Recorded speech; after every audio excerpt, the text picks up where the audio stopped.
जरा सोचिए, अगर आपने किसी बैंक से 100 रुपए का कर्जा लिया हो और आप उसको देने में मतलब सक्षम नहीं हो पा रहे हो, आप के पास पैसे नहीं है कि उस लोन की अदायगी कर सकें, फिर बैंक कर कहता है कि आइए पंचायत बैठाते हैं, फैसला करते हैं कि क्या किया जाए। बैंक आपसे फिर कहे कि चलिए ठीक है, रफा दफा करते हैं मामला, बस 30 पैसे दे दो, 30 पैसे दे दो और हिसाब बराबर कर लो। सुनने में ये किसी सपने सरीखा लगता है। क्या लगता होगा कि भैया ऐसा हो भी सकता है क्या? 100 रुपए उधार लिए आम आदमी ने और 30 पैसे में मामला सेटल। लेकिन देश के बड़े कारोबारी और जी ग्रुप के संस्थापक सुभाष चंद्रा के लिए यह सपना सच हो गया है।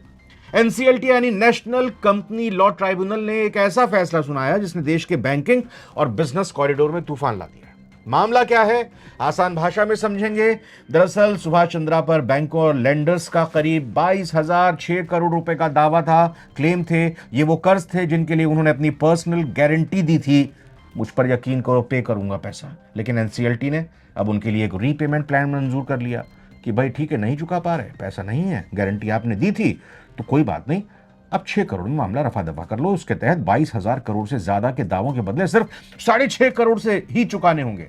यानी बैंकों को करीब 99.97%, 99.97% का हेयर कट कहते हैं इसको फाइनेंस की भाषा में, या सीधे शब्दों में कहें तो नुकसान सहना पड़ेगा। वसूली कितनी होगी? 100 के कर्ज पर महज 30 पैसे। और इस डिटेल में बात को जानेंगे, एनसीएलटी क्या होती है, किस तरह का यह कर्जा था। और हम और आप जब जाते हैं, दिल प्रकाश जी हमारे बिजनेस टीम के साथ ही हमारे साथ जुड़े हैं, बैंक में पहले तो लोन ही नहीं मिलता आसानी से, तमाम तरह के कागजात चाहिए। 3 साल की आईटीआर चाहिए, सैलरी स्लिप 6 महीने की चाहिए, 1 साल की बैंक स्टेटमेंट चाहिए। उसके बाद आपकी एक दिन भी बैंक की भी ईएमआई, कार की ईएमआई, एक स्कूटी की ईएमआई मिस हो जाती है, आपने एक मोबाइल फोन 10,000 रुपए का ईएमआई पे लिया, अगर हो जाती है तो कॉल आ जाता है जी, ले लेंगे, उठवा लेंगे जी। बिल्कुल। ये क्या है?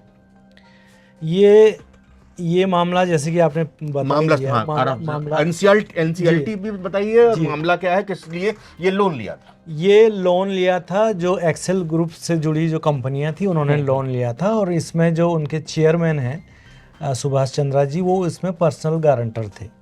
अब इसमें समझिए मतलब क्या हुआ पर्सनल गारंटर का? पर मतलब कि आपने बता ही दिया कि भाई मैं गारंटी लेता हूं कि अगर ये नहीं चुकाएंगे तो मैं ये लोन दूंगा। तो भाई उन्होंने गारंटी ली तो मतलब ये उनका देखा भी तो होगा हिसाब से, मतलब उन्होंने एक तरह से अपनी गारंटी को, अपने शब्दों को मॉर्टगेज किया। जी, शब्दों को मॉर्टगेज किया, यानी कि उनकी जो साख है उसके आधार पे ये जो बैंकों ने और जो तमाम तरह के जो वित्तीय संस्थान हैं, उन्होंने कर्जा दिया था। अलग अलग बैंक्स ने, फाइनेंशियल बैंक्स ने 6,600 करोड़ का ये दिया। जी, ठीक है जी। अब इसकी शुरुआत कैसे हुई? एक इनसे जुड़ी एक कंपनी है जिसका नाम है विवेक इंफ्राकॉन, एसएल ग्रुप की कंपनी, एसएल ग्रुप की कंपनी है। उसने इंडिया बुल्स हाउसिंग फाइनेंस जो पहले थी, अब उसका नाम चेंज हो गया है, वो भी कई तरह की मुसीबतों से घिरी थी, अब उसका नाम जो है सम्मान कैपिटल हो गया है। तो उनसे 170 करोड़ रुपए का कर्जा लिया था ये विवेक इंफ्राकॉन ने, और इसमें पर्सनल गारंटी दी थी सुभाष चंद्रा जी ने। ठीक है, अब ये डिफॉल्ट कर गए, पैसा नहीं दिए, तो 2022 में जो अपना इंडिया बुल्स है उसने रुख किया एनसीएलटी का। अच्छा। उसमें शिकायत की कि भाई हमारा पैसा दिलाओ। अब इसमें जो दूसरे गारंटर थे, दूसरे जो लेनदार थे, जो दूसरे बैंक थे जिन्होंने पैसा दिया था, वो भी जुड़ते चले गए। एक बात रोकना चाहूंगा, जैसे 170 भाई एसएल कंपनी एक मदर कंपनी, उससे जुड़ी हुई जी ग्रुप हो गया, और जैसा विवेक इंफ्राकॉन उनकी एसएल ग्रुप की कंपनी होगी जिसके सुभाष चंद्रा जी चेयरमैन है। अब 170 करोड़ एक आपने फाइनेंशियल हाउस से लिए, इंडिया बुल्स से, ये उसका कर्जा। तो ये जो होते हैं बड़े बड़े लोग, ये हमारी तरह ईएमआई चुकाते हैं या फिर कैसे? 170 करोड़ क्या होता है इनका सिस्टम रीपेमेंट का? थोड़ा मैं इसलिए रीपेमेंट का सिस्टम तो वही होता है जो ईएमआई की तरह टाइप का ही होता है। जी, उनका भी यही होता है। अब इसमें क्या है कि आप गए, अब दूसरों का भी नहीं चुकाया तो एक एक करके वो चलते गए, तो एक बंडल बन गया कि भाई इतने लोग आ गए और टोटल क्लेम पहुंच गया आपका 22,000 करोड़ से ऊपर। शुरुआत यहाँ इंडिया बुल्स रियल एस्टेट से हुई, और उसके बाद सबको पता चला बैंकों के भैया ये तो गारंटी जो थी वो तो हवाई हो रही है, तो सारे बैंक जो है वो चले गए और 22,000 करोड़ रुपए का क्लेम जो है उन्होंने एनसीएलटी में कर दिया कि हमारा इतना बकाया, असल और सूद दोनों मिला के, प्रिंसिपल एंड इंटरेस्ट दोनों मिला के। ठीक है जी। तो 22,000 करोड़ रुपए का वो कर दिया है। अब जो हाल में जो आया है उसमें जो एनसीएलटी ने जो रिपेमेंट प्लान को मंजूरी दी है। ना एक मिनट रुकेंगे भी जरा। जी जी 22,000 करोड़ का आपका देनदारी बन गई, जो आपने जो आपने जो लोन लिया था वो बढ़ते बढ़ते 22,006 करोड़ आ गया। जी। फिर सभी बैंक के पास क्या रास्ता होता है भाई, हमारा तो गिरेबान पकड़ के वो वहीं बाउंसर भेज देते हैं। हालांकि कहा तो दावे तो किए जाते हैं कि बड़े कानून हैं, कोई आपके घर पर नहीं आ सकता, आपकी कोई कार की चाबी नहीं ले जा सकता, आपकी स्कूटी कोई छीन कर नहीं ले जा सकता। अब अगर इस तरह की स्थिति होती है तो क्या होता है, कहाँ ये अप्रोच करते हैं तमाम ये बैंक? अप्रोच करते हैं नेशनल कंपनी लॉ ट्रिब्यूनल में अप्रोच करते हैं। ये आईबीसी है जो एक इंसॉल्वेंसी एंड बैंकरप्सी कोर्ट सरकार लाई थी, जिसमें कि अब देखा होगा पिछले कुछ वर्षों में कई कंपनियां फंसी हुई है जो लोन नहीं चुका पा रही हैं, या जो पैसा उन्होंने लिया वो चुका नहीं पा रही। तो अब कैसे सॉल्व होगा? बड़ा एक झोल है, बहुत तकनीकी पेच है। दिल प्रकाश जी इसको समझाएंगे। उसमें इसमें एक जरा इसमें ये होता है कि कई बार जिसकी नीयत सही नहीं होती है ना, मैं यहां पर भी इस विषय की चर्चा नहीं कर रहा। कई बार होते हैं कई लोग जिनकी नीयत सही नहीं होती है, जिनको लगने लगता है कि भैया जितनी कमाई कर ली है उसको तो मैंने ठिकाने लगा दिया है, और जितनी मेरी देनदारी है, जितना मेरा उधार है, मैं जाके खड़ा हो जाऊं एनसीएलटी के सामने हाथ जोड़ के कि भैया मेरे पास पैसा नहीं है, बकाया नहीं दे सकता। लेकिन इस केस में जिनका पैसा, यानी बैंक्स और फाइनेंशियल हाउस जिनका पैसा नहीं मिला उनको, वो गए हैं एनसीएलटी के पास। ये दो अलग अलग केस, ये झोल में बता। जी। तो इसमें क्या है कि अब आप जाएंगे वहां तो जो क्रेडिटर्स जो लोन देने वाले हैं उनकी एक कमेटी बनती है। तो अब जैसे आपकी कंपनी है, आप पे नहीं कर पा रहे हैं, तो एनसीएलटी में कोई दूसरा दावेदार आएगा, वो उसको खरीदने की कोशिश करेगा, भैया कि इतना पैसा हम देंगे, और हम एक तरह से प्रस्ताव लाते हैं कि ये है। अब उस प्रस्ताव पे पहले क्रेडिटर्स कमेटी जो लोन देने वाले बैंक हैं उनकी कमेटी अगर उस पेमेंट प्लान से सहमत होती है तो उसको मंजूरी देती है। फिर वो आगे जाके आपका जाता है एनसीएलटी के पास। मतलब एक तरह से पंचायत बैठी हुई है, वो कह रही है चल भैया 22,000 करोड़ नहीं, तू मेरा इतना चुका दे। हाँ। और उस लोन को चुकाने के वाली जो लोन की देनदारी है उसको खरीदने के लिए भी लोग आ जाते हैं। जी कि भाई मैं ले लेता हूँ सारा का सारा कर्जा, लेकिन इतना माल मेरे को ये सामान तो इसी में हेयर कट सामने आता है।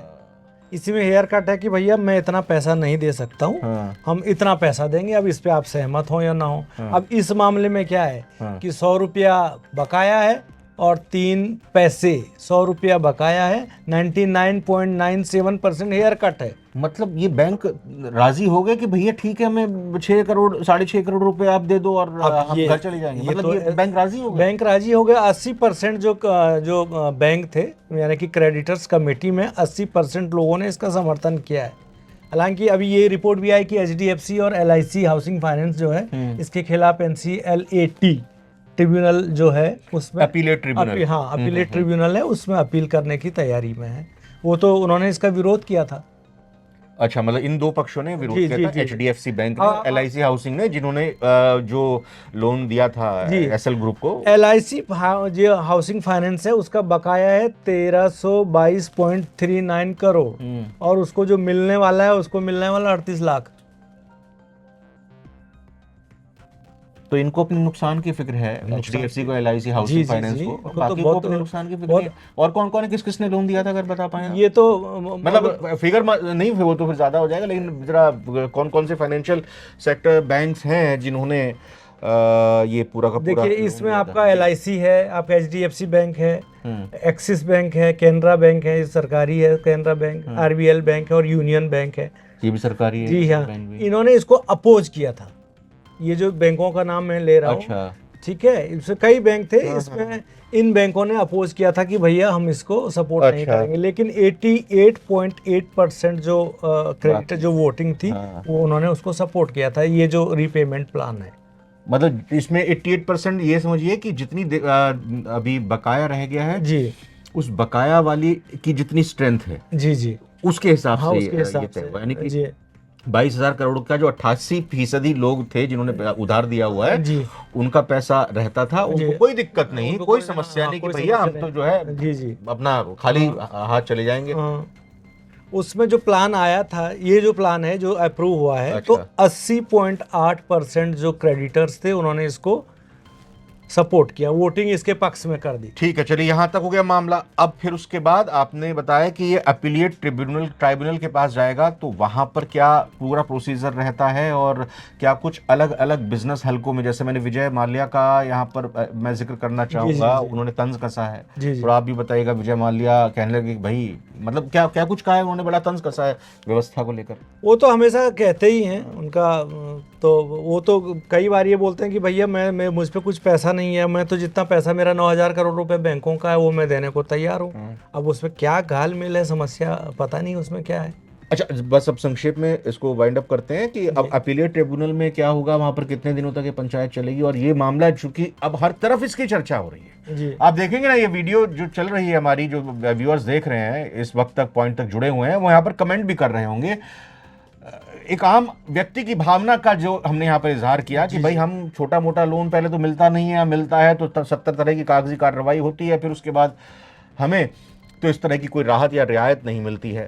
तो कमेंट करके बताइएगा आप, और यहाँ जल्दी से आखिर में बता दीजिए आप कि भाई ये अपीलेट ट्रिब्यूनल कितने दिनों तक पूरा अंतिम इसका कोई ऐसा टाइम फ्रेम नहीं है कि इतने दिनों में। अभी अब आप NCLAT से अगर आप खुश नहीं है तो फिर आप सुप्रीम कोर्ट जा सकते हैं। बहुत बढ़िया। तो ये मामला तो लंबा लटकने वाला है, ये कोई ऐसा नहीं है कि इसमें कितना भी समय लग सकता है। अगर आप NCLAT के फैसले से माना उसने इनके फेवर में दे दिया तो भाई दूसरी पार्टी सुप्रीम कोर्ट चली जाएगी।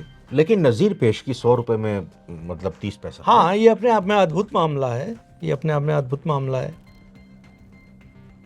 आप लगातार 25 सालों से बिजनेस की खबरें देखते हैं, NCLT तो हाल फिलहाल में नहीं, लेकिन इस तरह के लोन वाली घटनाएं मतलब इतना बड़ा हेयर कट हम सुनते थे कि भैया इतना मिल गया, इतना मिल गया, इतना, कई कंपनियां इस बीच आई गई हैं, और लेकिन ये जो मामला है कि 100 रुपये आपका बकाया है और उसमें 3 पैसे की आपकी रिकवरी है, तो ये 99.97% जो हेयर कट है, ये अपने आप में पहला मामला है।